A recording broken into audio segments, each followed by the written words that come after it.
সবাইকে প্রণাম, নমস্কার। সাপ্তাহিক গীতা পাঠে আসরে সবাইকে স্বাগত জানাচ্ছি। আমরা গেল দিনকে যে আলোচনায় চলছিল আমাদের পাঠ, সেখান থেকে আবার বাকি অংশ আমরা শুরু করব। আলোচনা খুব বস্তুনিষ্ঠ এবং জীবন ঘনিষ্ঠ হচ্ছিল, জীবনের সঙ্গে তার মিল খুঁজে পাওয়া যাচ্ছে। তো আমরা বলছিলাম এই যে জগৎ বিকশিত হয়েছে, অন্যদের মতো আমাদের জগৎ বিকশিত হয়নি। আমরা জগৎকে তেমনভাবে দেখিনি, আমরা জগৎকে তারই বিকাশ রূপে দেখেছি। তিনি বিকশিত হয়েছেন জগৎ রূপে, এরমভাবে বলা হলো। তাহলে সৃষ্টির কারণ কি? সৃষ্টির কারণ হিসেবে বলা হলো ব্রহ্ম সংকল্প।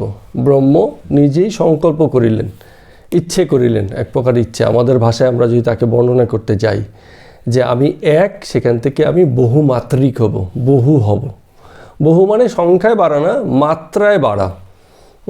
যেমন এক মাত্রা, প্রথমে একেবারে শুরুর মাত্রা কি হচ্ছে? সময়। সেখান থেকে মানে স্থিতি হলো, অবস্থান হলো, বিন্দু হলো, সেখানে দৈর্ঘ্য, প্রস্থ, উচ্চতা, এসব বিষয়গুলো এলো, মাত্রা বাড়লো। সেই একই আছে, কিন্তু তিনি কিন্তু মাত্রায়, বহুমাত্রায় বিকশিত হতে লাগলেন। তো পরবর্তীতে এগুলোকে আমরা বহুরূপে জগতে এই ধারণা আমাদের মধ্যে চলে এলো। তার মানে তিনি আপনি আপনাকে গড়লেন, নিজেই নিজেকে গড়লেন। এই বিষয়ে তৈত্তরীয় উপনিষদে একটা খুব ভালো শ্লোক আছে। দুই মন্ত্র আছে। উপনিষদের শ্লোক বলা যায় না, উপনিষদের যে সূত্র আছে সেগুলোকে মন্ত্র বলতে হয়। উপনিষদের মন্ত্রে দুই সাথে বললেন, তদাত্মানম স্বয়ং কুরুত তস্মাত্তৎ সুকৃত মুচ্যতে ইতি। অর্থাৎ স্বয়ংকর্তা স্বয়ং জগৎরূপে পরিণত হলেন। তিনি নিজেই স্বয়ংকুরুত, নিজেই পরিণত হলেন, কেউ তাকে গড়েনি। নিজেই এই রূপান্তরের দিকে গেলেন। তো আমরা যখন এই যে পরিণতি হওয়া, এই যে রূপান্তরের দিকে যাওয়া, পুরুষ এবং প্রকৃতি একই আধারে দুইয়ের বিস্তার লাভ করা, এই করার মধ্য দিয়ে কী হলো? কোনো একটা আনন্দেরই প্রকাশ হলো। কারণ তিনি সচ্চিন্তা আনন্দ স্বরূপ, একেবারে সবসময় আনন্দ। ব্যথা, বেদনা, যন্ত্রণা, দুঃখ, কষ্ট এগুলো জাগতিক বিষয়। এই জগতে আমরা এইসব কনসেপ্টকে দাঁড় করিয়েছি। কিন্তু যদি এই বিষয়গুলোকে আমরা উপেক্ষা করতে পারি, তবে দেখব জগৎ মাত্রই আনন্দময়। জগতে বাস করা, বেঁচে থাকা পূর্ণ আনন্দ। এই এত সুন্দর বিকাশ হলো সূক্ষ্ম এবং স্থূল রূপে। এই বিকাশটা আমরা প্রত্যেকের মধ্যে টের পাই। আমাদের মধ্যে থাকে তো, অন্তর্গত অস্তিত্ব আছে এবং শারীরিক অস্তিত্ব আছে, শারীরিক অস্তিত্ব। তো দুয়ে মিলিয়ে আমাদের যে অস্তিত্ব, তা ভীষণ রকমই আনন্দদায়ক। কষ্ট যা কিছু, আমরা সেগুলোকে কষ্ট হিসেবে অনুবাদ করে নিয়েছি বলে কষ্ট। যদি সেই অনুবাদগুলোকে আমাদের জীবন থেকে সরিয়ে নিতে পারি, তবে গিয়ে কি হবে? জীবন আনন্দময়। তো এই আনন্দটা ভিতরে আমাদের ইনবিল্ট আছে, আগে থেকে ছিল বলেই সেই আনন্দের, আমরা জগতের বিষয়গুলোকে কাটাতে পারলে সেই আনন্দটা আমাদের ভিতর থেকে বেরিয়ে আসে। এজন্য বলা হয় যে জগৎ বিষয় যে আনন্দ, এগুলি বহির কোনো একটা বস্তুগত বিষয়। আর অন্তর্গত আনন্দের যে আনন্দ, সেটা কোনো কিছু করে না করে, কোনো কিছু না পেয়ে, কোনো রকম মানে কিছুর মধ্য দিয়ে না গিয়েই সেই আনন্দটা পাওয়া যায়। ভিতরে ভিতরে আনন্দ মানে সবসময় আনন্দময়। জগৎ বিষয়গুলোকে, জগৎ বিষয় দুঃখ কষ্টগুলোকে উপেক্ষা করা গেলে ভিতরে এমনি আনন্দময়তা ছড়িয়ে যায়। আমরা পাই না কেন? উত্তর একটাই, যে আমরা হচ্ছে শরীর সর্বস্ব বা দেহ সর্বস্ব। আমাদের ইন্দ্রিয় এবং মনের বাইরে আমাদের যে চেতনার যে জগৎ আছে, সেই জগৎটা শক্তিশালী নয়, যে কারণে আমরা সেই আনন্দটা সবসময় পেয়ে উঠি না। তো এখন এই যে একটা ইনার ওয়ার্ল্ড, ভিতরকার একটা জগৎ, এবং সেই জগতের একটা আনন্দময় স্বরূপ আছে। এই স্বরূপের কথা কিন্তু খুব সম্ভবত যতটুকু আমাদের পঠিত জ্ঞান আছে, তাতে হিন্দু ধর্মে এবং বৌদ্ধ ধর্মেই এই আনন্দের স্বরূপের কথা বলা হয়েছে। আর বাদ বাকি যা ধর্ম, সেগুলো হচ্ছে বহির্বহী জাগতিক বিষয়েই আনন্দ।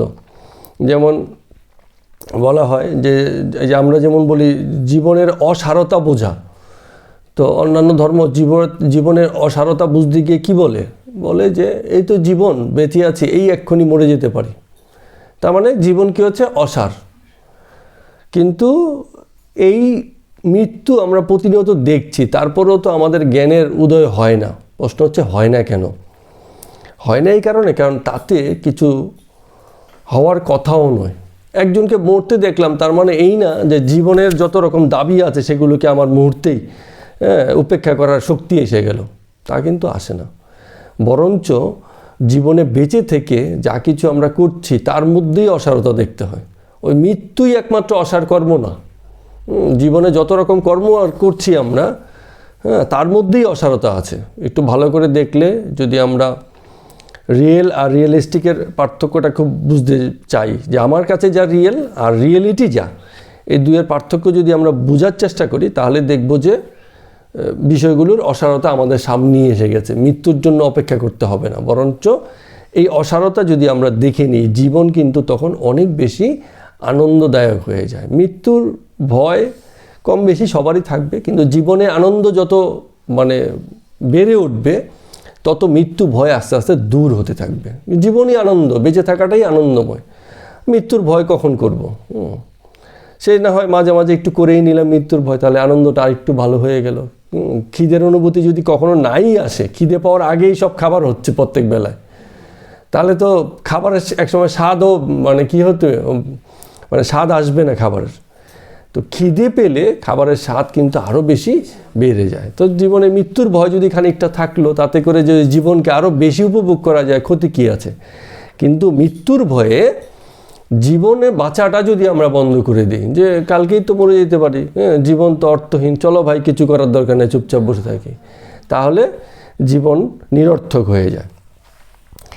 তো এই যে বিষয়টা আছে, জীবনের যে একটা অন্তর্গত সৌন্দর্য আছে, ভিতরকার সৌন্দর্য, সেটাকে আবিষ্কার করার জন্য সনাতন ধর্ম সবসময় চেষ্টা করেছে। সেটাই আধ্যাত্মিকতা, সেটাই সাধনা, সেটা করার জন্যই চেষ্টা হয়েছে। তো এইটা হচ্ছে খুব বেশি ইউনিকনেস, একটা অনন্য ব্যাপার সনাতন ধর্মের, যেটা অন্যান্য ধর্মে কিন্তু খুব বেশি নেই। যেমন বৌদ্ধ ধর্মের একটু লিমিটেশন এই যে সে নির্মোহ হতে চায়, মোহহীন, কিন্তু নির্মোহ হয়ে যাওয়ার পরেও কিছু চাই, জীবনের একটা অর্থ। জীবন তো প্রবাহমান, তাকে একটা অর্থপূর্ণ গতি দিতে গেলে কিছু একটা চাই। এইটা আমাদের এই গীতা খুব সুন্দরভাবে বলেছে, যে তখন কি হচ্ছে, নির্মোহ হওয়ার মধ্যে কি হচ্ছে, একটা আনন্দ আছে, সেই আনন্দটাকে উপভোগ করো। শুধু নির্মোহ হয়ে গেলাম, জগতের কোনো ব্যাপারে আর কিছু আগ্রহ রাখলাম না, তাতেই হবে না। এই অনাগ্রহের মধ্যে যে আনন্দটা, এই ত্যাগের ভিতর থেকে যে আনন্দটা বেরিয়ে আসে ভিতর থেকে, সেটা যে পাবে, তখন তার এই ত্যাগটা, এই নির্মোহ হওয়াটা তার কাছে খুব আনন্দদায়ক মনে হবে। নাহলে কেবলই নির্মোহ হলে একসময় কী হচ্ছে, জীবন অর্থহীন এবং দিশাহীন একটা জায়গাতে গিয়ে পৌঁছে যায়। সেটা কিন্তু খুব মাথায় রাখতে হবে। সনাতন ধর্মে এইসব জায়গাতে ইউনিকনেস। শ্রীকৃষ্ণ এই কথাই বলেছেন, এত যোগে প্রতিষ্ঠিত কিন্তু তারপরও কর্মযোগী, অর্থাৎ যোগ আছে, বিরাগ আছে, জগৎ বিষয়ে কোনো রকম ইনভলভমেন্ট নেই, কিন্তু তারপরও কর্মে স্থিত আছে, ঔচিত্যে দাঁড়িয়ে আছে, করণীয় যা সেটা করেছেন। তো এই যে করেছেন, এর মধ্যে দিয়ে জীবনটা একটা পূর্ণতা পেয়েছে, একটা অর্থপূর্ণ হয়ে গেছে। না হলে তো কেবলই বিরাগ বিরাগ বিরাগ, কেবলই ত্যাগ ত্যাগ ত্যাগ, একসময় মনে হবে আর আছি কেন, বরঞ্চ চলে গেলেই ঠিক আছে। কিন্তু ওই অর্থপূর্ণতা খুঁজে নিতে হয়। তো এইটা খুব ইউনিকনেস। অন্যান্য অনেক ধর্মেও এরম আছে। কিছু ধর্ম তো খুব জাগতিক, যতটুকু আমরা জেনেছি। ইসলামিজম খুব জাগতিক বিষয় নিয়ে বলে, পারমার্থিক বিষয় টিষয় ওই একটু স্বর্গ নরক এসব ব্যাপারই আছে, কিন্তু সেই ভিতরকার আনন্দের অন্বেষণ নেই, ওই ধরনের খোঁজখবর নেই। জাগতিক বিষয় থেকে মন উঠিয়ে কোথাও থিতু হওয়ার কথা, বা জীবনে এমন কিছু কর্ম করা যে কর্মের ভিতর থেকে স্বর্গপ্রাপ্তির সুযোগ থাকে, এরকম একটা দিক নির্দেশনা থাকে। কিন্তু কোথায় স্বর্গ কোথায় নরক সেসবের বড় কথা নয়। এই ইহজীবনেই এই জীবনটাকে সর্বোচ্চ আনন্দময় করে তোলা, শান্ত করে তোলা, শান্তিপূর্ণ করে তোলাটাই হচ্ছে ধর্ম এবং জীবনের লক্ষ্য। এটা হলে পরেই জীবন সুন্দর হয়, এবং শুধু নিজেই নয়, আর অন্যকেও এই শান্ততার দিকে, এই শান্তির দিকে এগিয়ে দেওয়ার ক্ষেত্রে যদি কারো কোনো ভূমিকা থাকে, সেটাও একটা বড় গুরুত্বপূর্ণ ভূমিকা রাখা হয় জীবনে। শ্রীকৃষ্ণ ভগবান নিজে তো যোগে ছিলেন, আর অন্যদেরকেও যোগের পথেই চালিত করেছেন। অর্জুনকে করেছেন, গীতার মধ্য দিয়ে আমরা যারা আছি তারা সেই পথ নির্দেশনা পাচ্ছি। তো এখন যেটা গেল দিনকে আলোচনা করেছিলাম, সেই আলোচনার একটা বড় অংশ ছিল যে অন্যান্য ধর্ম কি বলে, যে কিছুই ছিল না, ঈশ্বর বা সৃষ্টিকর্তা কী করলেন, আস্তে আস্তে সব কিছু গড়লেন তার ইশারাতে। যেমন কোনো কোনো ধর্মে বলা হয়েছে প্রথম 2 দিনে পৃথিবী গড়লেন, তারপরে তারা গড়লেন, 3 দিন সময় লাগলো মানুষ গড়লেন। এরকম দিনের হিসেব করে একটা ব্যাপার বলা হয়েছে। তো আর সনাতন ধর্ম এইসবের ব্যাপার নেই, এটা হচ্ছে ক্রম বিকাশ। কখন কখন কীভাবে বিকাশ হবে, ধীরে ধীরে বিকশিত হয়েছে, এখনও বিকশিত হচ্ছে, চলছে, তার কোনো সময়ের হিসাব নেই। বিকাশের যে প্রক্রিয়া আছে সেটা স্বয়ংসম্পূর্ণ, ও আপনি চলছে, কারো ইচ্ছা মর্জির ব্যাপার নেই। জগৎ বিকশিত হচ্ছেই, কেবল হয়েই যাচ্ছে, এক মুহূর্তের জন্য থামেনি। জগৎ কিন্তু বিকশিত হয়েই চলছে। তো একটা বড় প্রশ্ন এসে যায় যে কিছুই ছিল না, ওখান থেকে মানুষ সৃষ্টি করে দিল, পৃথিবী সৃষ্টি করে দিল, চাঁদ সূর্য সৃষ্টি করে দিল। তো কিছুই না থাকা থেকে, নাথিং থেকে সামথিং হতে পারে না। কিছুই নেই, সেখান থেকে কি হঠাৎ করে কিছু হয়ে গেল, এটা হয় না, পসিবল না। তো আমাদের সনাতন বলছে যে না, কিছু ছিল আগে। সেই কিছুটা কি? সেটা হচ্ছে ওই যে নির্বিকারত্ব, শূন্যত্ব, আকাশতত্ত্ব, অর্থাৎ পুরুষত্ব, মানে একেবারে পূর্ণময় একটা অবস্থা, যার ব্যাখ্যাও আমরা করতে পারি না। সেটা যে কী ছিল সেটা জানি না। তো সেখান থেকেই ওই যে ছিল সূক্ষ্ম স্বরূপে, সেটাই আস্তে আস্তে স্থূলতার দিকে, এবং একই সঙ্গে সূক্ষ্মতাকে পরিহার করে নেওয়া, সূক্ষ্মতার সঙ্গে স্থূলতার দিকে এই যাত্রা করেছে। তো এইটাকে আমাদের ওই যে 2য় অধ্যায়ে একটা শ্লোক ছিল, নাম্বারটা এখন আর বলছি না, ওই কথাটা আমি প্রায় প্রায় বলি, না শত বিদ্যতে ভাবো, না ভাবো বিদ্যতে শত। যা কিছু সৎবস্তু তা আগে ছিল এবং এখনও কিন্তু সেটা আছে, ওটা ধ্বংস হয় না। আর যা কিছু অসৎ আছে তা সৃষ্টি যেমন হয়, আবার সাথে সাথে কিন্তু ধ্বংসও হয়ে যায়। জগৎ বিষয়ে যা কিছু বলবো তা সৃষ্টিও হচ্ছে, ধ্বংস হচ্ছে, রূপান্তর হচ্ছে, অনেক কিছু হয়ে যাচ্ছে। আর সৎবস্তু যেটা যেখানে ছিল সেখান থেকে কেবল পরিবর্তিত হয়েছে মাত্র, মূল জায়গাতে কোনো পরিবর্তন হয়নি। এটাকে আরেকটা সূত্রে বলা হয়েছে যে নাসৎ উৎপাদতে নাসৎ বিনশ্যতি, যে না কিছু উৎপাদন করা যায়, সৃষ্টি করা যায়, না কিছু বিনাশ করা যায়। কারণ সব কিছুই কেবল একটা রূপান্তরের যাত্রায় চলছে। পুরুষ ছিল, প্রকৃতি রূপে এসছে, সেই পুরুষ আর প্রকৃতির সম্মিলনে এই যে মহাযাত্রা চলছে, চলছে তো চলছে। এর ভিতর থেকে নতুন করে কিছু সৃষ্টি করা যায়ও নি, নতুন কিছুকে ধ্বংস, মানে পুরনো কিছুকে ধ্বংসও করা যায়নি। ও তো বিকশিত হচ্ছে, কেবল বড় হচ্ছে, বিস্তারিত হচ্ছে, রূপান্তরিত হচ্ছে, এটাই খেলা। এখানে নতুন কিছু সৃষ্টির কিছু হয়নি। আমরা জগতে এইসব জিনিস দেখতে পারি। আমরা ভাবছি যে বাড়িটা তৈরি হয়েছে, এই বাড়িটা যে তৈরি হয়েছে, বাড়ির প্রত্যেকটা উপাদান এই জগতের থেকেই নেওয়া হয়েছে, এর বাইরে থেকে আসেনি। এই ইট তৈরি হয়েছে কি দিয়ে? মাটি দিয়ে। তো মাটি তো জগতে ছিল, সেখান থেকে নিয়ে এই বাড়িটাকে তৈরি করা হয়েছে। তো আমাদের মোটা চিন্তায় কি মনে হয় যে বাড়ি একটা তৈরি হলো, কিন্তু কিছুই হয়নি। জগতের উপাদানগুলোকে আমরা নতুন করে সাজিয়ে গুছিয়ে আরেকটা চেহারা বা আকৃতি দিয়েছি, দালান কোঠা নাম দিয়েছি তাকে। কিন্তু যা ছিল সব সেই মাটি বা অন্যান্য যা কিছু আছে সেসবই। তো এইটাই বলছে যে নাসৎ উৎপাদতে, কিছু সৃষ্টি করা যায়নি, এমন কিছু নয় যা আমরা সৃষ্টি করতে পারি। এই যে আমরা অনেক সময় বলি যে লোহার বাসন কোসন তৈরি হয়েছে, কোথায় তৈরি হয়েছে? লোহা তো জগতেই ছিল, সেটাকে পিউরিফাই করে আমরা কি হচ্ছে বিভিন্ন রকম কাজে ব্যবহার করেছি, ওটা ইউটিলাইজ করেছি, পুনর্নির্মাণ করেছি, আবার নতুন করে গড়েছি। ওটাকে সৃষ্টি হয়নি, ওটাকে গড়া হয়েছে। সৃষ্টি তত্ত্ব হিন্দু ধর্মে নেই। হিন্দু ধর্মে হচ্ছে গড়ার তত্ত্ব, যে জগৎ প্রতিনিয়ত গড়ে উঠছে, নতুন নতুন রূপে, নতুন নতুন চেহারায় গড়ে উঠছে। আমরা মাঝে মাঝে ইয়ার্কি করে বলি, কনেকে কী হচ্ছে, সাজিয়ে গুছিয়ে দেওয়া হয়েছে একই কনে, কিন্তু চেহারা একটু পাল্টে গেল, একটু নতুন নতুন লাগলো, একটু আলাদা লাগলো, চটক হলো। আমরা নিজেরাও এরকম সেজে উঠি বিভিন্ন উৎসবের সময়, সবসময় তো একই রকম থাকি। বিয়ে বাড়িতে যাবো, আজকে একটু আলাদা করে সেজে ফেজে যাচ্ছি, একই মানুষ কিন্তু নতুন চেহারা বা রূপ নিয়েছে। তো জগৎ এরকম প্রতিনিয়তই নতুন নতুন চেহারা বা রূপ নিচ্ছে আমাদের প্রচেষ্টার মধ্য দিয়ে বা স্বাভাবিক নিয়মে। তো একমাত্র ব্রহ্মই আছেন, তিনি বহুরূপে নিজেকে বিকশিত করলেন, ক্রমে ক্রমে বহু বিচিত্রতায়। এটা ক্রিয়েশন নয়, নতুন কিছুর উৎপত্তি নহে, বহুরূপে ক্রমবিকাশ। এটাকে ইংরেজিতে তোমরা পড়েছো ইভলিউশন। এটা হচ্ছে মানে ইভলিউশনে বাংলা কি বলবো, অভিযোজন না, তাও নয় হয়তো। ইভলিউশনে বাংলা রূপান্তর এক প্রকারের, ঠিক আছে। যেমন আমাদেরকে বলা হয় যে আমরা একসময় বানর ছিলাম, সেখান থেকে মানুষ হয়েছে। তো বানর থেকে একদিনে মানুষ হয়ে যায়নি, এটা একদিনের প্রক্রিয়া না যে একদিন একটা বানরে করে একটা মানুষ জন্ম নিল, বিষয়টা এরম না। এটা আস্তে আস্তে বছরের পর বছর, লক্ষ লক্ষ বছরের একটা জার্নি আছে। সেই জার্নি থেকে আমাদের এক সময় আজকের এই চেহারার মানুষজন হয়েছে। আগে মানুষজনের চেহারা কী ছিল? লম্বাটে ছিল, দীর্ঘদেহী ছিল, লোমশ শরীর ছিল। আমরাও দেখেছি আগে আমাদের দাদু বা পরদাদা, আপনাদের অভিজ্ঞতা দেখবেন, আগে মানুষের খুব শরীরে লোম হতো, মানে পুরুষ লোকের কি এত লোম ছিল। আমার এক টিচার ছিলেন আর কি, মারা গেছেন কিনা জানি না।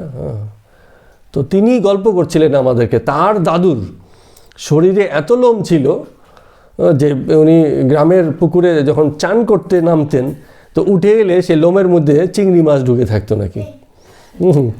মানে চিংড়ি মাছের কি কাজ কি? ওই যে সেই কচুরি পানার ভেতরে তলায় যে থাকে, মূল থাকে, সে মূলের মধ্যে গিয়ে থাকে। তো উনি যখন চান করতে নেমেছেন, গায়ে এত লোম যে সেসব জায়গাতে চিংড়ি মাছ বাসা মানে ঢুকে গেছে। এবং উঠে আসছেন তো সেখানে এত মাছও ছিল, এত লোমও ছিল যে তাতেই একটা সংযোগ ঘটে গেছিল। ইয়ার কি করে বলছেন, হয়তো একবার দুবার এরকম হয়েছে। তার মানে কত লোমশ শরীর ছিল। সেখান থেকে আজকের দিনে কিন্তু মানুষের এই পরিবর্তন কিন্তু ঘটছে, দিনে দিনে পরিবর্তন ঘটতে মানুষের চেহারায় পরিবর্তন হয়েছে। এদেশীয় মানুষের চেহারা এখন যা ছিল, এখন অত্যন্ত এখন কিন্তু মানুষের দেখবেন যে মানুষের চেহারা তুলনামূলকভাবে কিন্তু, মানে আমাদের এই অঞ্চলে মানুষের চেহারা তুলনামূলকভাবে সুন্দর এবং গায়ের রং কিন্তু অধিকতর ফর্সা আগের থেকে। আগে এভারেজে কিন্তু ব্ল্যাক বা কালো বা ব্রাউন কালারের একটা শরীর আমাদের এই অঞ্চলের লোকেদের ছিল। এখন চেহারা অন্যরকম আলাদা হয়ে গেছে। এভারেজে মোটামুটি সবার চেহারাই ফেয়ারনেস এসে গেছে, ঠিক আছে। তো এই যে বিষয়গুলো এসছে, এগুলো কর্মপরিবর্তন। ঠিক কিছু কিছু জিনিস আমরা নিজেরাই এইসব জিনিসগুলো আমরা অবজার্ভ করতে পারছি, দেখছি। হ্যাঁ, পরিবর্তন ওগুলো আরো বেশি হয়।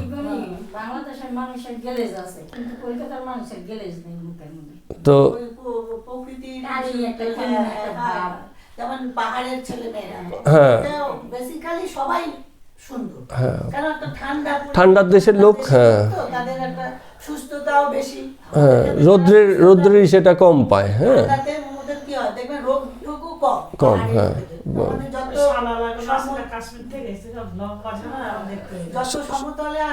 হ্যাঁ, তত এসেছে। তো যত কট্টর দেশে যায়, মরুভূমির দেশে, শুকনো দেশে, আরও সেই মানে রোদের তাপের কারণে চেহারা পাল্টে থাকে। তো যাই হোক, এই যে পরিবর্তনগুলো, এগুলো সময়ের সঙ্গে সঙ্গে হয়েছে। সেই সময়ের কোনো টাইম ফ্রেম করা যাবে না, সময়ের হিসেব দেওয়া যাবে না। এই 2 দিনে 5 দিনে 7 দিনে এরম হয়েছে, হ্যাঁ, বা ঈশ্বরীয় দিন এত কোটি বছরে একবারে হলো, এরম হিসেব করা যাবে না। তো এইগুলো হচ্ছে, এই খুব বেশি ভালো এইসব বিষয়ে বর্ণনা করা হয়েছে মুন্ডক উপনিষদ। আমাদের এই উপনিষদটা আমি পড়েছি, সেই মুন্ডক উপনিষদের 1-1-8 মন্ত্রে এই বিষয়ে খুব বলা হলো। তো সেটা কি বলা হয়েছে, চলুন আমরা এটা একটুখানি অনুবাদটা একটু পড়ি। হ্যাঁ, সেটা আবার একটা ইংরেজি অনুবাদ দেওয়া হয়েছে খুব সুন্দর করে। তো আমরা একটুখানি পড়ে নিই। সেটা ওখানে বলছে মুন্ডক উপনিষদে যে ব্রহ্ম তপশক্তি, তপ কথাটা কিন্তু আমরা বলেছিলাম। তপ হচ্ছে যে পরিবর্তনের ইচ্ছা, একটা তপস্যা, কোনো একটা আকাঙ্ক্ষিত অবস্থা অর্জন করতে গিয়ে মানুষ তপস্যা, ধ্যান বা সাধনা করে, সেখান থেকে তপ কথাটা এসছে। তপশক্তি আমাদের অন্তঃস্থিত। এই যে বাচ্চারা পড়াশোনা করছে, কিছু একটা অ্যাচিভমেন্ট করতে চায়, সে জীবনে একটা পরিবর্তন আনতে চায়, নিজেকে একটা জায়গাতে নিয়ে যেতে চায়, তার ভিতরে একটা তপশক্তি আছে। সেই সক্ষমতাটার নাম দিয়েছি আমরা পুরস্কার, হ্যাঁ, পৌরুষত্ব আমাদের সকলের মধ্যে আসে, পুরুষত্ব, হ্যাঁ, পুরুষের রূপ একটা আছে। তো সেই তপশক্তি দ্বারা আপনাকে স্ফীত করলেন। স্ফীত মানে কি? মোটা করা, বড় করা। জড়ীভূত হলেন, জড়ীভূত হচ্ছে জড় হলেন, কঠিন হলেন প্রথমে, হ্যাঁ, জড় উপাদানে প্রথমে গেল। তাহাতে অন্নের উদ্ভব হলো। অন্ন মানে কি? অন্ন মানে হচ্ছে কি? ভাত। কিন্তু এইখানে অন্ন অর্থে ভাত ব্যবহার হয়নি। এখানে অন্ন মানে হচ্ছে কি? জৈব উপাদান, ঠিক আছে, জৈব উপাদানের সৃষ্টি হলো। আমাদের জন্য ভাত হচ্ছে অন্ন, গাছের জন্য কি? গাছের জন্য জল হচ্ছে অন্ন, হাওয়া হচ্ছে অন্ন, তো এক একজনের অন্ন হচ্ছে এক এক রকম। অন্ন মানে হচ্ছে যে জৈব উপাদান, যেখান থেকে কি হচ্ছে মানে ইসে পাওয়া গেল, মানে বিকাশের সুযোগ দাঁড়ালো। আমাদের মানে ভাত খেলে আমাদের ওদের সেটা, হ্যাঁ, যেখান থেকে হ্যাঁ বেড়ে ওঠার খাদ্য, যেটা খাদ্য রূপ একটা ব্যাপার হলো। তো প্রথমে জ্বর হলো, জ্বর মানে কি একেবারে বস্তু, হাইড্রোজেন, অক্সিজেন, এসব জিনিস, কার্বন, এসব জিনিস হলো প্রথমে, নাইট্রোজেন, এসব জিনিস হলো। তারপর সেখান থেকে অন্নের ভাব সৃষ্টি হলো, অন্ন হতে প্রাণের উদ্ভব হলো, একটা ক্রম আছে, প্রাণ সৃষ্টি হলো। এবং প্রাণ মানে কি, সেই কিন্তু আমাদের প্রাণ না, সেটা হচ্ছে নিম্ন স্তরীয় প্রাণ, বিভিন্ন অণুজীব, জীবাণু, এসবের সৃষ্টি হলো। তারপর বলছে প্রাণ হইতে মনের উদ্ভব হলো, মনের উদ্ভব হলো, তখন পশুর উৎপত্তি, বিভিন্ন রকম পশুর যে ব্যাপারটা এলো, পশুত্ব ব্যাপারটা এলো মন প্রাণ থেকে। হ্যাঁ, তারপরে কি সৃষ্টি হলো, মানবের সৃষ্টি হলো, ক্রমে, একদিনে হলো না, এবং ক্রমে লোকসমূহের উদ্ভব হলো। তো শ্রী অরবিন্দ যিনি আছেন, হ্যাঁ, উনি তো খুব সহজ ইংরেজিতে এই জিনিসগুলোকে ব্যাখ্যা করেছেন। এখানে ইংরেজিটা তুমিও বুঝতে পারবে, আমরাও বুঝতে পারবো, একদম সহজ করে লেখা। বলছে বাই এনার্জিজম, এনার্জি কথাটা মানে জানি শক্তি, এনার্জিজম মানে হচ্ছে শক্তি থেকে, কোনো একটা শক্তি থেকে, সেটাকে আমরা নাম দিয়েছি কি ইচ্ছা, ব্রহ্মের ইচ্ছা। হ্যাঁ, সেই শক্তি থেকে, এই যে একটু আগে বলছিলাম তপশক্তি। কিসের শক্তিটা কোথা থেকে আসে? Of consciousness. কনসাসনেস মানে হচ্ছে চেতনার শক্তি, কনসাসনেস হচ্ছে চেতনার শক্তি। তাহলে বাই এনার্জিজম অফ কনসাসনেস, চেতনার যে শক্তি, সেখান থেকে ব্রহ্ম ইজ মাস্ট মানে হচ্ছে জড়ীভূত হওয়া, জ্বর হয়ে যাওয়া, গোটা গোটা হতে লাগলেন, ছিলেন সূক্ষ্ম, আস্তে আস্তে স্থূল হতে লাগলেন। From that matter is born, সেখান থেকে বস্তুর জন্ম হলো, একদম সহজ ইংরেজি। অ্যান্ড ফ্রম ম্যাটার লাইফ, তো ওই ম্যাটার থেকে তখন জীবনের সৃষ্টি হলো, অ্যান্ড মাইন্ড, এবং সেখান থেকে মনের সৃষ্টি হলো, অ্যান্ড দ্য ওয়ার্ল্ডস, এবং পরবর্তীতে এই জগতের সৃষ্টি হলো। এত সহজ ইংরেজিতে বলেছে, বাংলাটাই বরং কঠিন, ইংরেজিটা এত সহজ। তো এই যে সৃষ্টিতত্ত্ব, এভাবেই কিন্তু সৃষ্টিতত্ত্বের বিকাশ হলো। তো আমাদের এই জগৎ হচ্ছে প্রকৃতির পরিণাম। ওই যে দুটো বিষয় বলছিলাম, যে পুরুষ আর প্রকৃতি একই রূপে, মানে একই জায়গাতে আছে, দুটো রূপে বা চেহারায়। তো এই প্রকৃতি পরিণামী হচ্ছে, আমরা এটাকে একটা সুন্দর ভাষায় বলি, বারবার আমি এই কথাগুলো বলি, সেটা হচ্ছে প্রকৃতি হচ্ছে প্রসবিনী, সে সৃষ্টি করার ক্ষমতা রাখে, জন্ম দিতে পারে নতুন কিছুর, রূপান্তর ঘটাতে পারে নতুন কিছুর। তো এই জগৎ প্রকৃতি প্রসব করলো, মানে পরিণাম দিল, রেজাল্ট দিল, একটা ফল দিল আমাদেরকে, সেখান থেকেই জগতের সৃষ্টি হলো। এটাকে একটা খুব সুন্দর ব্যাখ্যা আজকে আপনারা জানবেন। বলা হয় মানুষের এই যে জীবন, মানুষের যে জন্ম, 84 লক্ষ যোনি ভ্রমণের পরে মানুষের জন্ম হয়। এ কথা শুনেছেন কি আপনারা সবাই, যে মানুষের জন্ম অত্যন্ত মূল্যবান? আমরা ছোটোবেলা থেকে শুনে আসছি 84 লক্ষ যোনি ভ্রমণের পরে গিয়ে মানব জন্ম হয়। কিন্তু এইটাতে একটুখানি তখনও আমরা বুঝতে পারিনি, আজকেও হয়তো আমাদের কারো কারো ভুল বোঝা থাকতে পারে এই কথাটার মধ্যে। আমরা ভাবি এরকম যে আজকে আমার যে জন্মটা হয়েছে, এই ব্যক্তি আমিটা 84 লক্ষ যোনি ভ্রমণ করে তবেই মানব জন্ম পেয়েছি। কথাটা এইখানে নয়, এখানে আজকে এই জিনিসটাকে ব্যাখ্যা করা হয়েছে। কীভাবে ব্যাখ্যা করা হয়েছে? ওই যে বলল যে এই যে ক্রম বিকাশ হলো, পুরুষ থেকে প্রকৃতি, সে প্রকৃতি থেকে বিকাশ হলো। বিকাশের প্রথম পর্যায়টা হচ্ছে পঞ্চভূত, পঞ্চগুণের সৃষ্টি হলো। সেই পঞ্চগুণ থেকে স্থাবরের সৃষ্টি হলো। স্থাবর মানে হচ্ছে নিশ্চল অবস্থা, ওই যেটাকে আমরা বলেছি বিভিন্ন রকম অণু, পরমাণু, অ্যাটম, এসব কথা বলেছি, অর্থাৎ বস্তুগুণের সৃষ্টি হলো। এটাকে বলে স্থাবরতা। স্থাবর মানে হচ্ছে ওই জায়গা থেকে নড়ে না, তার কোনো নড়াচড়ার ক্ষমতা নেই, স্থাবর জন্ম হলো। এবং সেই স্থাবর জন্ম হলো 20 লক্ষ যোনি, অর্থাৎ যখন প্রথম স্থাবরটা জন্ম হলো, তারপরে এই স্থাবরটা বিভিন্ন রূপে জন্মেছে, বারে বারে উন্নত হয়েছে। যতবার জন্মেছে ততবারই প্রিভিয়াস জায়গা থেকে সে আরও উন্নত চেহারা নিয়েছে, পরিবর্তিত হয়েছে। এরকম করে 20 লক্ষ যোনি জন্ম হয়েছে মানুষ সৃষ্টির আগে। তারপরে বলছে সেখান থেকে জলচরের জন্ম হয়েছে, অর্থাৎ এই জগৎ যে জন্মেছে, আমরা যে জন্মেছি, প্রথমে এই জগতে স্থলভাগ ছিল না, সবই ছিল জল। পৃথিবীর প্রথমে ছিল জল, 3 ভাগ জল, 1 ভাগ স্থল। হ্যাঁ, তার মানে কি সেই 1 ভাগ স্থল জলের থেকেই বেরিয়েছে, আগে ছিল না, জলেই ছিল সব জায়গাটা। তখন প্রথমে এই পৃথিবীতে জন্মের উন্নত চেহারা হচ্ছে জলচর প্রাণী, জল। এবং সেই জন্মটা কত 9 লক্ষ যোনি, অর্থাৎ প্রথমে যে জলচর প্রাণীটা জন্ম হলো সেটা 9 লক্ষ রকম জলচর প্রাণীর রূপ নিয়ে গিয়ে তবে গিয়ে সে হলো কি কুর্ম, এবং কুর্ম হচ্ছে 9 লক্ষ। কুর্ম জিনিসটা কি? কুর্ম হচ্ছে কচ্ছবাদী, অর্থাৎ জলচর যেসব প্রাণী ছিল এককোষী থেকে শুরু করে বহুকোষী, একটু বড় খানিকটা বড়, পোকা মাকড় অণুজীব, এরম যে জলচর যে ছিল সেটা আস্তে আস্তে ওই যে বিবর্তনের ধারায়, ওই যে ইভলিউশনে একটা ভালো শব্দ পেলাম বিবর্তন, সেই বিবর্তনের ধারায় মানে কচ্ছবাদী হলো। মানে কচ্ছবাদী কি? 4 পা বুকের ওপর ভর দিয়ে চলে এমন প্রাণীর জন্ম হলো। তেমন প্রাণীর জন্মটা কত লক্ষ জন্ম হয়েছে? 9 লক্ষ, মানে রূপ পরিবর্তন করেছে। জন্ম মানেই হচ্ছে নতুন রূপের আশ্রয়, সেই আশ্রয় গ্রহণ করেছে। সেই জলচর প্রাণী ওখান থেকে জন্ম হলো পক্ষীর। পক্ষী মানে হচ্ছে পাখি, অর্থাৎ জলের থেকে তখন আকাশে উঠতে শিখলো।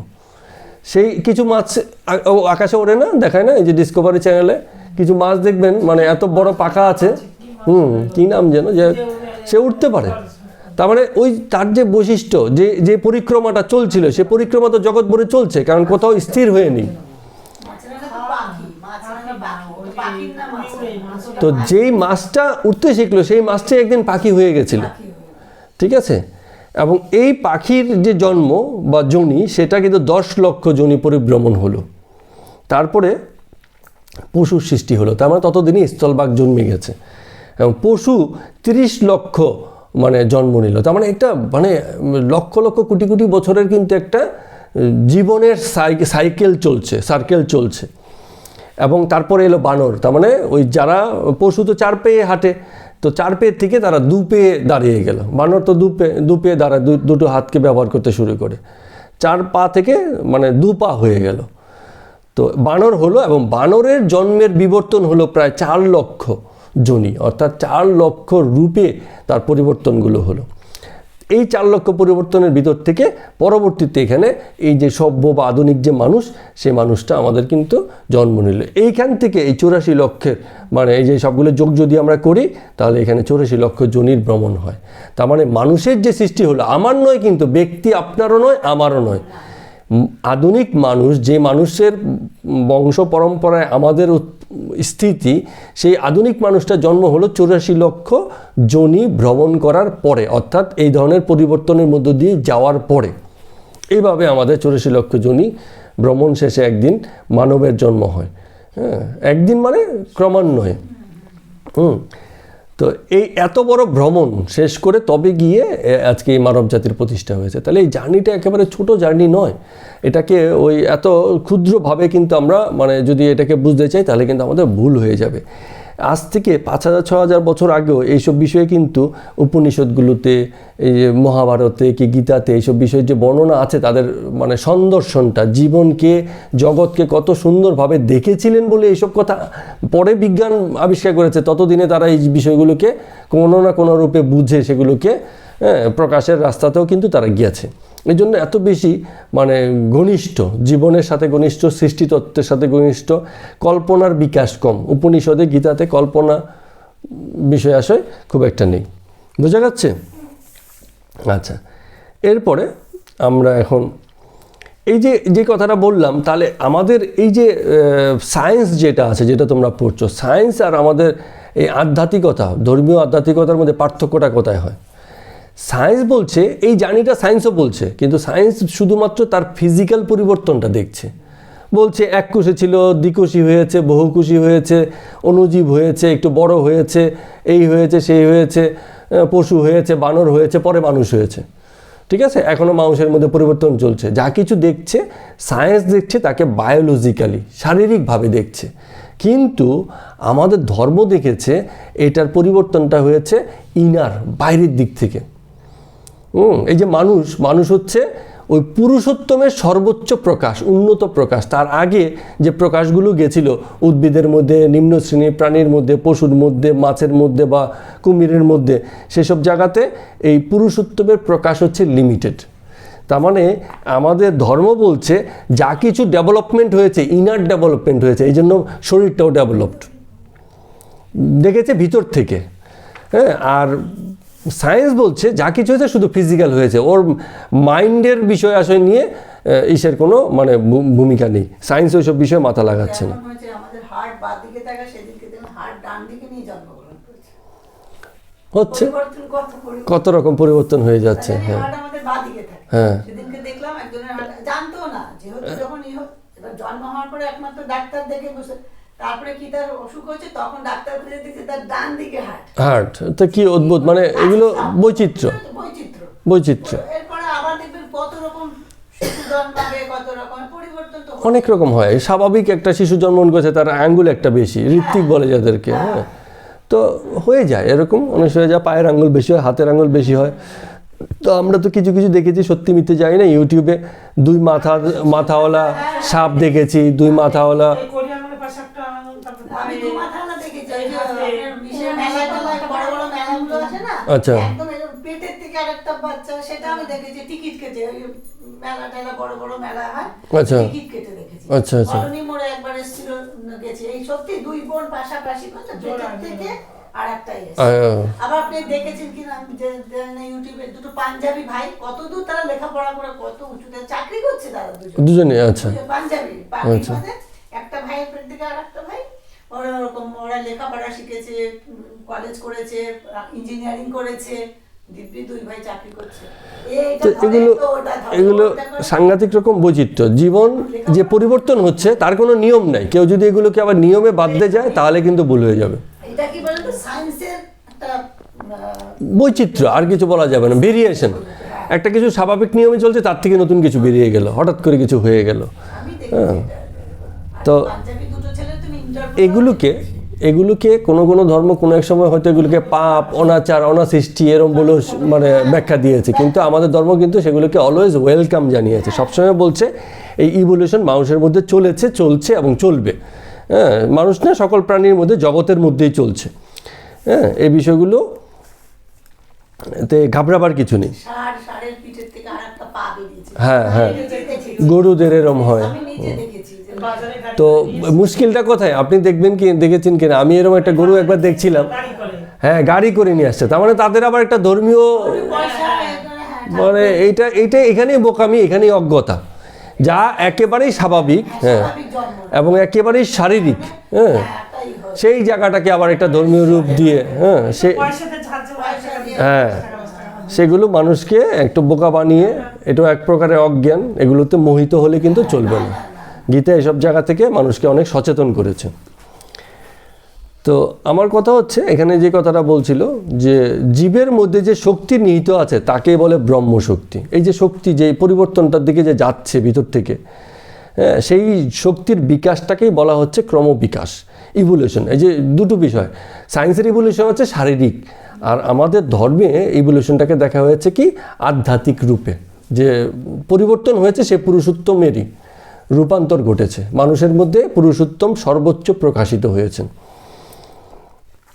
তো এই যে জঙ্গম মানে হচ্ছে সচলতা, এই জঙ্গম হচ্ছে স্থাবরের পরবর্তী অবস্থা, সেখান থেকে জীবের সৃষ্টি হলো, এবং এইভাবেই আমাদের চিৎ শক্তির জন্ম হলো। চিৎ মানে হচ্ছে ভিতরে চৈতন্য শক্তির জন্ম হলো।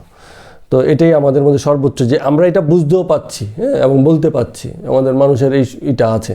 আমাদের ধর্ম সেই বিষয়টাকে বুঝে নিয়ে আমাদের এই ইনার শক্তিটাকে, ভিতরের যে স্বরূপটাকে, এটাকে বারে বারে প্রকাশ করেছে। বারে বারে ধর্মে এসব কথাই লেখা। কি লেখা আমাদের ধর্মে? শুধু ভিতরকার আধ্যাত্মিক শক্তির বর্ণনা আছে, অধ্যাত্ম যাকে আমরা বলছি। তো এইভাবে পূর্ণ বিকাশের দিকে বারে বারে গেছে। তো অন্ধ হওয়া তো সব সায়েন্সের ব্যাপার, সব সায়েন্সের কিছুই না। ব্যাপার, হ্যাঁ। যে জন্ম হচ্ছে, যে বোবা হয়ে জন্ম, এটা কি সায়েন্সের ব্যাপার, নার্ভের ব্যাপার, এসবগুলো এটা কি তেমনি কোনো কিসেতে হয়ে যাচ্ছে। হ্যাঁ, তো এখন এইটাকে আমাদের আরেকটা জায়গাতে, এটা আমরা একটা ভিন্ন আলোচনায় আসবো পরে, এটা আমি একটু সংক্ষেপে বলে নিই। তো প্রথমে এই যে জড়দেহ জন্মগ্রহণ করলো, প্রথমে জড়দেহ হচ্ছে বস্তুগত দেহ জন্মগ্রহণ করলো, সেটা প্রথমে কি হলো, যে শ্লোকে বলা হলো অন্নময় শরীর হলো। প্রথমে যেটা ছিল একেবারে বস্তু, জড়, হ্যাঁ, স্থাবর, তার কোনো চলন ক্ষমতা নেই, কোনো কিছু নেই, সেটা কিন্তু অন্নময় শরীর হলো, অন্নময় কোষ, যার কিছু খাবারের দরকার পড়লো। যেমন এককোষী প্রাণী, সেও কিন্তু খাবার খায়, অতি ক্ষুদ্র খাবার খায়, তো তারও কিন্তু খাবারের দরকার হলো, তার মানে তার শরীরটা হলো অন্নময় কোষ, খাবার প্রদান কোষ, খেয়ে বেঁচে থাকার কোষ। সেই অন্নময় কোষের পরিবর্তনটাকে পরে বলা হলো প্রাণময় কোষ, সেখানে প্রাণের জন্ম হলো। যেমন অন্য যত রকম উন্নত প্রাণী আছে সেখানে একটা প্রাণের জন্ম হয়। ওই যে এককোষী যে প্রাণীটা ছিল সেটাকে কিন্তু না জীব বলা হয় না জড় বলা হয়। বলা হয় তো এরকম যে এটার মানে জড় বৈশিষ্ট্যও আছে, বস্তুর বৈশিষ্ট্যও আছে, আবার কি একই সঙ্গে কিন্তু জীবনের বৈশিষ্ট্যও আছে, দুইই আছে। হ্যাঁ, তার মানে সে পূর্ণরূপে জীব হতে পারেনি, জ্বরের বৈশিষ্ট্য সে বহন করে চলছে। তার মানে যে একেবারে ইমিডিয়েট জ্বর থেকে বেরিয়ে এসছে বলে, জড় পদার্থ থেকে বেরিয়ে এসছে বলে, তার কেমিক্যাল গুণটাই বেশি, হ্যাঁ, প্রাণীজ গুণের থেকে। তো সেখান থেকে প্রাণময় কোষের সৃষ্টি হলো পরবর্তী পর্যায়ে। এবং পরে এই যে প্রাণময় কোষ, যেমন আমাদের প্রাণময় কোষ, গাছও একটা প্রাণময় কোষ, তার প্রাণ আছে, যার প্রাণ আছে সে হচ্ছে প্রাণময় কোষ। তো এই প্রাণময় কোষের আরেকটু উন্নত পর্যায়ে হচ্ছে মনোময় কোষ, যেখানে মনের উদ্ভব হলো। এখন মনের উদ্ভব কোথায় হয়েছে? সবার আগে বিশেষ প্রাণীদের মধ্যে হয়েছে, দোপেয় প্রাণী, চারপেয় প্রাণী, যাদের মধ্যে মন বলে একটা বিষয় ডেভেলপ করার চেষ্টা করলো। তার মানে পুরুষ যে স্বরূপটা আছে সেটা খানিকটা সেসব জায়গাতে প্রকাশিত। তো এই ভিতরে যে একটা প্রাণ আছে, মন আছে, সেটাকে পূর্ণরূপে বুঝে গেল কে? এই যে আমাদের মতো উন্নত যারা প্রাণী আছে, বিশেষত মানুষ। এই মানুষ যখন বুঝলো, এটা একটা জ্ঞান হয়ে গেল। সে যে বুঝতে পারছে সেটা হচ্ছে জ্ঞান, আর তার মধ্যে আছে কিন্তু সে বুঝতে পারে না, ওটা হচ্ছে অজ্ঞান। তো অজ্ঞান স্বরূপটা হচ্ছে আমাদের মনোময় স্বরূপ। কিন্তু যখন জ্ঞান হয়ে গেল তখন কিন্তু শুধু মনোময় থাকলো না, তার থেকে এক ধাপ এগিয়ে গেল, এটাকে বলা হয় বিজ্ঞানময় কোষ। এই যে জ্ঞান বিজ্ঞান যোগ পড়ছি, এটা হচ্ছে বিজ্ঞানময় কোষের কথাই এখানে বলেছে। এবং মানুষ হচ্ছে সেই বিজ্ঞানময় কোষে প্রতিষ্ঠিত। সে তার এই ভিতরকার যে ইনার শক্তি, পাওয়ার, ক্ষমতা যাই কিছু আছে সেগুলোকে সে এখন বুঝতে পারে, ব্যাখ্যা করতে পারে, আলোচনা করতে পারে। অন্যান্য প্রাণীর ভিতরে আছে কিন্তু তারা এইসব ব্যাপারে সচেতন নয়, অজ্ঞান, তারা বুঝতেও পারে না, আলোচনা করতে পারে না, কিন্তু তাদের প্রভাব আছে জীবনে। একটা বানরের মধ্যে বুদ্ধিমত্তা আছে। হ্যাঁ, কোনো একটা এলাকাতে বানরদেরকে ফল ধুয়ে খাওয়া শেখানো হলো, কিছু বানরকে শিখিয়ে দেওয়া হলো, তাদের অনুকরণ প্রিয়তা আছে। সে বাকি সব বানর এখন কি হচ্ছে, ফল দিলেই এখন সার্ভ করে। হ্যাঁ, তার মানে অনুকরণের ব্যাপারটা আছে, ওর হয়তো ওরকম বুদ্ধি নেই।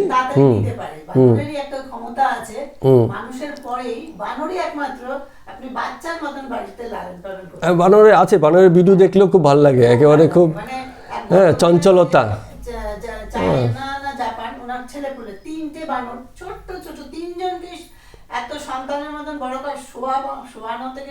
ওরা প্রোটেইন হয়ে গেছে। হ্যাঁ, রীতিমতন চান করানো, এই করানো, আবার খাওয়াবে না, আপনি দেখবেন থাল নিয়ে সব আসতে বলি, ওদের বলে ভাষা সম্ভবত চায়না নিয়ে আসতে বলে, যে যার থাল দিয়ে লাইন দিয়ে বসে ভদ্রমহিলা করে, মানে অনেকটা মানুষের মতো। হ্যাঁ, আমাদের মানুষের পরে এবার ওদের।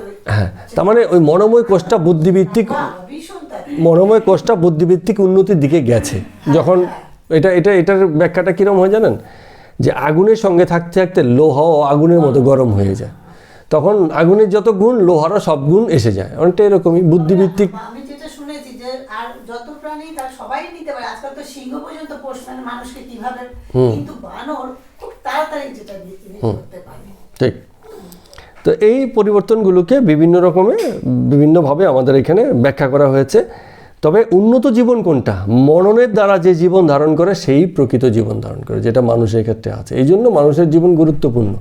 এখানে শুধু শরীর প্রদান হয়ে বেঁচে থেকে কোনো লাভ নেই, সেটা পশুর জীবনই।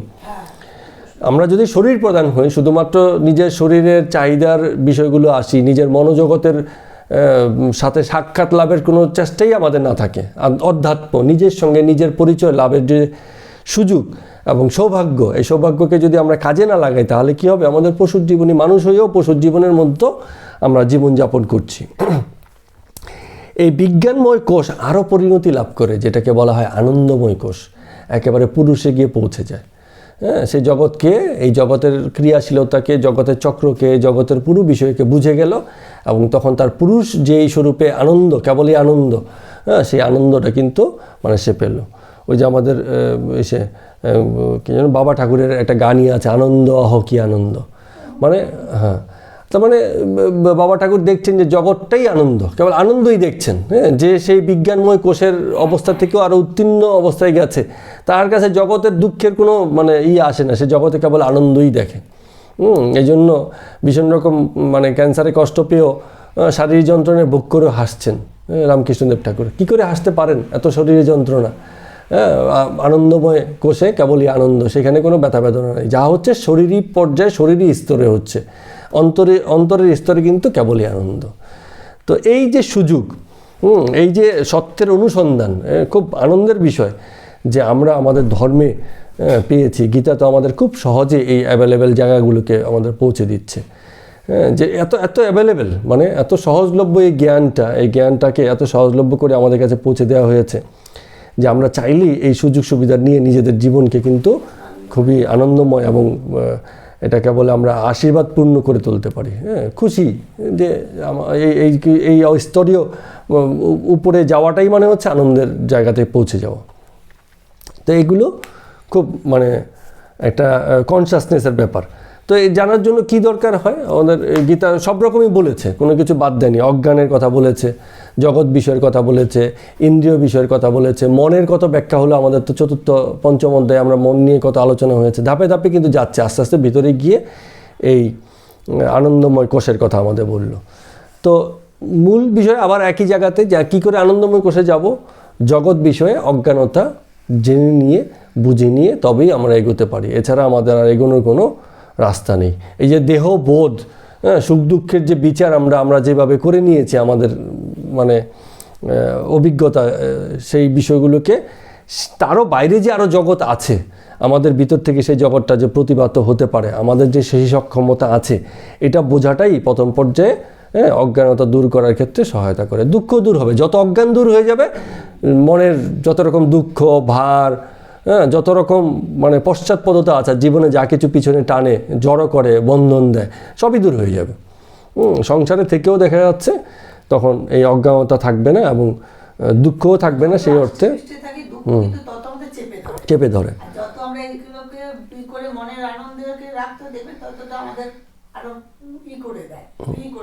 মুক্তি, মূল বিষয় হচ্ছে মুক্তির আকাঙ্ক্ষা থাকতে হবে, যে আমি চাই কি না।